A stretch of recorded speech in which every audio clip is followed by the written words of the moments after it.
ទាំងអស់គ្នាខ្ញុំមានកាមេថ្ងៃហ្នឹងដែរខ្ញុំមិនធ្វើតែរឿងមួយដែលមានចំណងជើងថាទូរស័ព្ទនៅលើតុហើយរឿងនេះដែរពិតជាល្អណាស់ខ្លាំងមែនតើខ្ញុំធានាថាអ្នកទាំងអស់គ្នាបានតែចូលចិត្តរឿងហ្នឹងហើយអ្នកគ្នាកុំឆ្ងល់ហេតុអីបានខ្ញុំអត់ផលលើ channel ចាស់មូលហេតុដែលខ្ញុំអត់ផលលើ channel ចាស់តែតាមលើ channel ចាស់ណាគឺវាមានរឿងច្រើនពេកចឹងហើយខ្ញុំក៏ផលនៅលើ channel ថ្មីដែលខ្ញុំទៅបង្កើតតែម្ដងទៅណាហើយរឿងនេះវាពិតជាល្អមកមិនចាញ់រឿងមុនប្រហែលហើយខ្ញុំសង្ឃឹមថាអ្នកទាំងអស់គ្នាក៏ចូលចិត្តសេះរឿងមួយហ្នឹងដែរត្រូវអត់ហើយរឿងហ្នឹងដែរខ្ញុំសម្រាប់មាន5ភាគឯរឿងហ្នឹងពិតជាខ្លីហ่ะក៏ប៉ុន្តែខ្ញុំចេញតែមកវីដេអូខ្ញុំចេញតែមួយភាគមុនឯងភាគ2ភាគ3ក្រោយចាំចេញថ្ងៃក្រោយហើយសំខាន់ខ្ញុំចេញមួយថ្ងៃមួយភាគហើយមុននឹងចូលទៅកាន់រឿងខ្ញុំសូមបងប្អូនគ្នារឿងនេះកុំភ្លេចជួយចុច subscribe កុំភ្លេចជួយចុច like ឲ្យខ្ញុំមួយផងណាហើយខាងពីចូលទៅកាន់រឿងមួយយើងតែម្ដងទៅតាមនេះបានសេះមកក៏យើងឃើញថាមានអាគារដ៏ធំស្កឹមស្កៃមួយហើយយើងចូលទៅក្នុងបន្ទប់នៃអាគារមួយហ្នឹងមួយក៏យើងគឺសម្លេងមួយសម្លេងសុខអញ្ចឹងណាហើយខ្ញុំមានអារម្មណ៍ថាកំពុងតែខ្ញុំមកដឹងហើយហ្នឹងចុចហ្នឹងខ្ញុំអាចដាក់រូបភាពហ្នឹងចូលណាបើសិនណាអ្នកចង់ចូលទៅកាន់ link Telegram ទៅ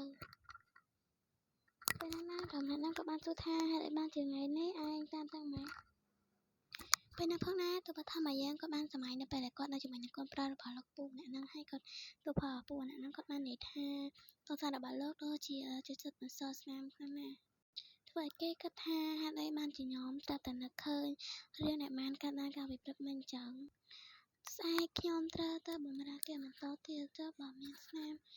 បានធ្វើថែមទៀតពេលហ្នឹងផងណារំលឹកណាគាត់បាននិយាយថាថ្ងៃនេះអញផ្លែកពីរដងមានអ្វីមែនទេទោះបឋមយ៉ាងគាត់បាននិយាយទៅកាន់ប៉ាមកគាត់ថាខ្ញុំនឹងព្រមឲ្យវាចូលពេលណាពូឆ្នាំហ្នឹងគាត់បាននិយាយថាខ្ញុំនិយាយថាខ្ញុំនឹងចូលទៅខាងក្នុងកាន់តែរឹតបន្តឹងប៉ុន្តែនៅខាងក្នុងវាតឹងខ្លាំងណាស់បើដកវាចេញពេលណាទោះបឋមយ៉ាងគាត់បានគិតថាចាំបើប៉ាគាត់ខកចិត្តវិញនោះហើយយើងចូលបន្តប៉ាមកគាត់បាននិយាយថានៅខាងក្នុងវាដូចជាមានអារម្មណ៍ថាស្រួលជាងមុនបន្តិចវាមកចូលដល់ខាងក្នុងក៏មានប្រហោងស្មើគ្នាប៉ាមកគាត់បាននិយាយថាក្មេងល្អចឹងហើយក៏មកគាត់បាននិយាយថាអរគុណលោកតាមកគាត់បានមកជិតខ្លួនគាត់ទាំងនិយាយថាតើនៅតែមានអារម្មណ៍តានតឹងទៀតទេពិតហើយគាត់បានញ៉ាំឯងទៅចាប់ប្រវោមកកូនប្រុសរបស់យើងព្រមទាំងនិយាយថាពិតជាទុនមែនប៉ាកូនប្រុសរបស់គាត់មាននិយាយថាបានហើយកូនប្រុសរបស់យើងមានចិត្តខាត់ទៅចិត្តអូមកគេជាគាត់ហើយនិយាយថាតើឥឡូវនេះឯងមានអារម្មណ៍ថាតានតឹងយ៉ាងម៉េចដែរវាពិតជាចំណែកប៉ាមកគេបាននិយាយថាខ្ញុំបានប្រាប់ឯងរួចហើយវាមិនចំណែកទេនោះគឺជារឿងល្អឯងមានរាងកាយគួរឲ្យតាក់ទាញបែបនេះខ្ញុំអាចធ្វើវាជាមួយឯងបានច្រើនដងទៀតតាមអ្វីដែលឯងចង់ឲ្យខ្ញុំធ្វើ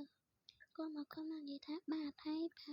បាននិយាយតថាបើប៉ាជាចៅហើយចង់ធ្វើវាពេលណាក៏បានដែរតាមតែចិត្តដែរ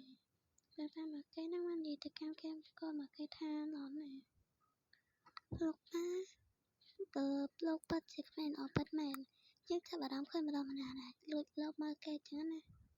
គឺថាលោកមើលគេតែម្ដងពេលណាធ្វើគេនៅលើគេចាំវាសាវាពិតជាឈឺពិតមែនគេស្នាញ់ខ្លាំងមែនតើណាលោកប៉ាមកគេផាញ់ទឹកមកដូចជាកំពុងតែឈឺចឹងណាហើយមានជាការអោបគ្នាឆ្អឹតអ្នកគ្នាគិតថារឿងនេះមិនដែរល្អមើលខ្លាំងអត់យើងគិតថាវគ្គ1ល្អមើលប៉ុណ្ណឹងចាំមកទៅវគ្គ2វគ្គ3វគ្គ4វគ្គ5វគ្គបញ្ចប់ទៀតខ្ញុំថាល្អមើលប៉ុណ្ណាទេណហ្នឹងហើយខ្ញុំឃើញថាវាពិតជាល្អមើលខ្លាំងមែនតើហ្នឹងហើយអ្នកទាំងអស់គ្នារៀនទូរស័ព្ទនៅលើតុភាគទី1របស់យើងចាប់ទៅត្រឹមហ្នឹងហើយណាเราចាំទស្សនាភាគទី2ទី3ទី4ទី5នៅវីដេអូក្រោយជាបន្តណាហើយមានសម្រាប់ឲ្យហើយមួយថ្ងៃចេញចាំមកវីដេអូទេហ្នឹងហើយមានតែប៉ុណ្្នឹងទេសូមជម្រាបលាអ្នកគ្នាថាហ្នឹងហើយណាបាយបាយជួបគ្នាវីដេអូក្រោយណាជួបគ្នាសុខភាពល្អរកស៊ីមានបានអរគុណសម្រាប់ការតាមដាននេះបាយបាយជួបគ្នានៅវីដេអូក្រោយ